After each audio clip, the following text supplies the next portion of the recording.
अशार में ही चला जाएगा और इमाम अहले सुन्नत का लिखा हुआ दीवान और अल्हम्दुलिल्लाह रब्बिल आलमीन मारेना शरीफ पढ़ा हूँ।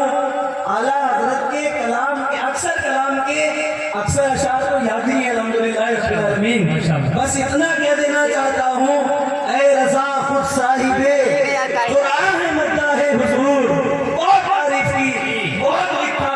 कभी कहा सरवर कहूँ कि मालिक को मोहला कहूँ तुझे, बागे खलील का गुले ज़ेबा कहूँ तुझे, कहने की सब कुछ उनके सना की खामोशी चुप हो रहा हूँ कह के, मैं क्या क्या कहूँ तुझे। कहते ही रहे राजे बशीर निचाली। और इमाम अहले सुन्नत का दीवान जो है, अगर उनके दीवान और उनके कलाम के अशार उठाए जाए और एक एक शेर लिखा जाए, तो अगर कोई ये सवाल पूछे कि इमाम अहले सुन्नत ने फतावे इतने दिए, अल अताया वल नबविया फिल फतावा रदविया, तो मंजूर मजबूत की गई, उसे लिखा गया, शाये किया गया। इमाम अहले सुन्नत ने सीरत में कौन सी किताब लिखी, तो जो रसाइल इमाम अहले सुन्नत ने फतावा रदविया शरीफ में शाये हो चुके हैं, उन्हें पढ़ो, पढ़ते जाओगे और झूमते जाओगे। और इमाम अहले सुन्नत का ये लिखा हुआ दीवान, ये एक मजबूत उर्दू में सीरत की आप किताब मानिए। बहरहाल मैं अर्ज करना चाहता हूँ, हम और आप शान मुस्तफ़ा कॉन्फ्रेंस में हाजिर हैं, सुनिए। तो कोई दुनियादार नहीं मोहम्मद अरबी सल्लल्लाहु अलैहि वसल्लम की तारीफ कर रहा है, बल्कि कुरान के पारे जा बजा अल्लाह के रसूल सल्लल्लाहु अलैहि वसल्लम की तारीफ करते हुए नजर आ रहे हैं।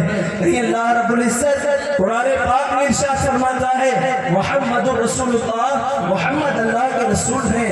और खुद देखिए अल्लाह रब्बुल इज्जत अपने रसूल सल्लल्लाहु अलैहि वसल्लम को पुकारने के आदाब सिखाता है, तो यूं इरशाद फरमाता है, ला तजअलू दुआ रसूली बैनकुम का दुआई बादिकुम बादा, तुम हुजूर को ऐसे मत पुकारो जैसे आपस में एक दूसरे को पुकारा करते हो।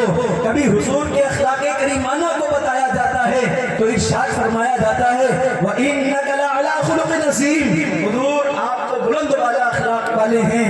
कभी आपकी रहमत शामिला के हवाले से बात हो रही है, तो इरशाद फरमाया जाता है, वमा अरसलनाका इल्ला रहमतल लिल आलमीन, कहीं यूं इरशाद फरमाया जाता है, वमा अरसलनाका इल्ला काफ़तल लिन्नासि बशीरन व नज़ीरा, कहीं यूं इरशाद फरमाया जाता है, अलम नशरह लका सदरक। गर्ज ये कि कुरान पाक की आप आयतें पढ़ते जाइए, आपको शान मुस्तफ़ा कुरान के सितारों में नजर आता जाएगा। अर्ज ये करना चाहता हूँ, और जब अल्लाह रब्बुल इज्जत ने हुजूर की रहमत शामिला को तमाम आलमीन के लिए आम फरमाया, तो ये इरशाद फरमा दिया, और ये भी सुन लीजिए, वो हर आलम की रहमत है, किसी आलम में रह जाते, ये उनकी मेहरबानी है कि ये आलम पसंद आया। दीगर अंबिया इकराम तशरीफ लाए, अपने अपने जमाने के लिए आए, कोई नबी तशरीफ लाया, वो एक खित्ते के लिए तशरीफ लाया। हजरत आदम आए, वो अपने जमाने के लिए थे, हजरत शीस आए, वो अपने जमाने के लिए थे, हजरत इब्राहिम आए, वो अपने जमाने के लिए थे, हजरत इस्माइल आए, वो अपने जमाने के लिए थे, हजरत मूसा आए, वो अपने जमाने के लिए थे, हजरत ईसा आए, वो अपने जमाने के लिए थे। लेकिन कुर्बान जाओ मोहम्मद अरबी सल्लल्लाहु अलैहि वसल्लम की ज़ात मुबारक पर, हुजूर किसी एक जमाने के लिए नहीं आए, हुजूर किसी एक कौम के लिए नहीं आए, हुजूर किसी एक खित्ते के लिए नहीं आए, बल्कि हुजूर तमाम आलमीन के लिए रहमत बनकर के तशरीफ लाए, सारे जहान वालों के लिए आए, हुजूर हर खित्ते के लिए आए। बल्कि यूं कहा जा सकता है कि जहाँ तक मेरे खुदा की खुदाई है, वहाँ तक मुस्तफ़ा की मुस्तफ़ाई है। इमाम अहले सुन्नत ने कहा था, कर्म बदली रसूलों की होती रही, चांद बदली का निकला हमारा नबी, ऐसे सबका खुदा एक तरह से ही, इनका उनका तुम्हारा हमारा नबी। और एक बात और सुनना चाहता हूँ, अल्लाह ने जब अपने हबीब की शरीयत से बयान फरमाया, कुरान में इरशाद फरमाया, अलम नशरह लका सदरक, ऐ महबूब क्या हमने आपके लिए आपके सीने को कुशादा नहीं फरमाया? हाँ जरूर कुशादा फरमाया है, और इस तरह कुशादा फरमाया। अतहर की बात करते हो, हुजूर का कल्बे अतहर तो ऐसा है, हुजूर का कल्बे अतहर तो इतना वसीउत्तर है कि सारे आसमान और जमीन की वसअतें हुजूर के कल्बे अतहर में समा सकती हैं।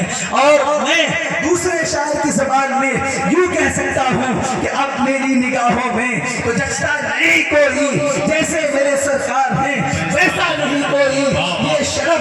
حاصل ہے تو حاصل ہے زمین کو افطار کو تو گنبدے خزرا نہیں کوئی لم یاتی نصیروں کا فی نظر مصری کو نشر پیدا جانا جب آج کو تاستر سرسو